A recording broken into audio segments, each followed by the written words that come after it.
Welcome to Hondo Creek Recording in beautiful North Chatham County, North Carolina. What we have here is a short tutorial video for our headphone monitoring system, the Allen & Heath ME1. Let's dive in with both feet.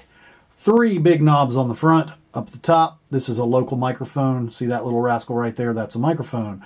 You can turn this up and you can hear what you're singing, what you're doing in the room. So it'll give you a little bit of room sound, or you can use it if you've got a bunch of people and you want to talk without having to take your headphones off. You can use that. It'll all sort of come in.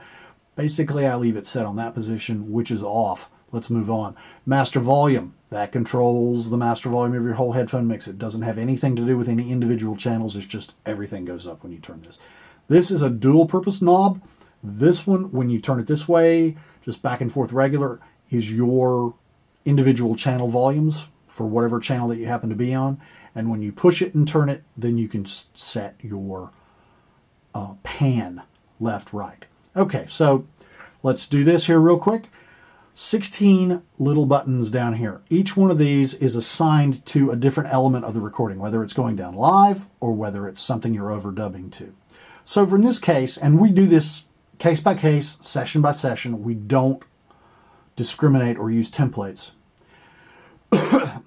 Every one of these is going to be assigned to something in your mix. So let's, for all intents and purposes, let's just talk about this as a rock band or a band mixing with guitar, bass, drums, organs, acoustic guitar, congas, and vocals. So, and you're the vocalist. So here's what we're going to do. We're going to look at this, and that's OH. That's overheads. That means the 2 little mics that are above the drums. That's going to give you a nice overview of the whole drum kit. Using this knob, turn it up, turn it down. If you want to pan it to the left or the right or the left, you can do that as well. And sometimes it's a little tricky. You saw it the volume ran up on me. So I'm going to move this back to the center.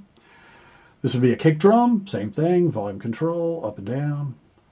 And this is only what's going into your headphones, nobody else's.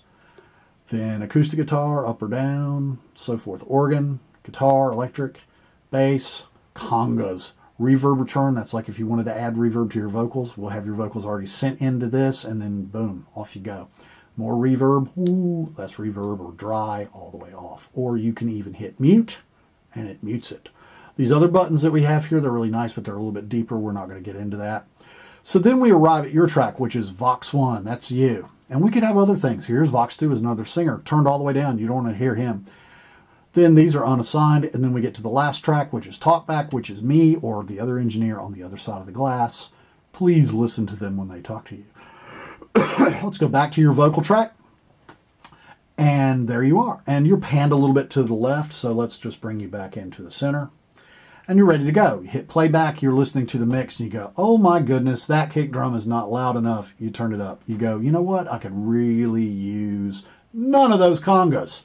You can either turn it all the way down or you can hit mute. Either one of those. No more congas. Congas are gone. Then we go back to your vocal and you say, you know what, I'm a little loud, and then you're good. It could be that easy. Okay. That's about it for it, but let me give you one little new concept. If you're not an engineer, when that blinks out like that, means it's got a mute on it. When you are setting up your headphone mix, you want generally to hear yourself very well. And one of the ways that people run into problems is they run all the volumes up on all these tracks. So they go to the overhead and they crank it up, and they go to kick and they crank it up, and they go to snare and crank it up. Crank, crank, crank. Then when they get to vocal, they can't hear the vocal because there's no what we call headroom in order for that vocal to be heard. So let's go back here, and we're going to turn this overhead down a little bit. We're going to turn that kick down a little bit. We're going to turn that snare down a little bit. And then everybody else is going to be about the same spot. Let's turn the organ down a little bit. Guitar down. Bass. It's all about the bass. Let's turn him up a little bit. But congas, we already decided we hated those. We're just going to turn them all the way down. Maybe a little more reverb for you. And then there you are. And you are sitting in that area where nobody else is. You are louder. You're up higher. That's called headroom. That's where you want to have it. Then if all these other ones that you got turned down are not loud enough and the whole headphone mix isn't loud enough, then you just crank it up. And that is it. How simple is that? So do me a favor. Watch this over and over until you feel comfortable with it, because when you get here, all you want to do is make music. My name is Mike. Thank you for watching this video. If you have any questions, Mike@HondoCreek.com, Carl@HondoCreek.com. We look forward to seeing you at your session. Thank you.